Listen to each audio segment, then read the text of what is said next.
जय श्री राम। साहित्य संगीत कला विहीन साक्षात् पशु पुच्छ विषाणहीन तृणं न खादन्नपि जीवमानस्तद्भागधेयं परम पशूना। इसका क्या मतलब होता है?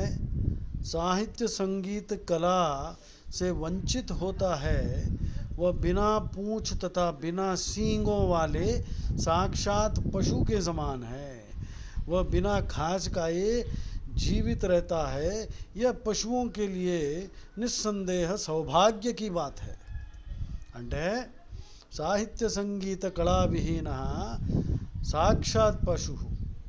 ఈ మధ్యకాలంలో నేను చూస్తున్నది ఏంటంటే హిందువుల్లో సాహిత్య సంగీత కళ ఏది లేదు. ఉత్తి తినడం తాగడం. సాయంత్రం అయితే మందు షాపుల దగ్గర పోయి తాగుతున్నారు. పకోడీ చికెన్ పకోడీలు మింగుతున్నారు. శరీరాలు అడ్డంగా పెంచుతున్నారు. 40 కల్లా వ్యాధులు జబ్బులు. ఏంద్రా ఇది? హిందువుగా పుట్టి సిగ్గులేదు? ఒక రామాయణం భాగవతం భారతం పోని వినడానికి కూడా టైం లేకుండా ఇలా తయారైతే సమాజం ఎలారా? మనం రాముడి వారసులు రా. ఆర్యవర్తం భరతవర్షం. భరత అంటే ఏమిటి? భారత. భా అంటే జ్ఞానం, రత అంటే రమించేవాడు. Bharata is translatable, definable as one who revels in knowledge, one who enjoys in acquiring knowledge, disseminating knowledge, one who enjoys knowledge. But we have become so degenerated today. And for every street there is a wine shop, and it is a bar cum wine shop. I don't know what the cops are doing, what the system is doing. Okay.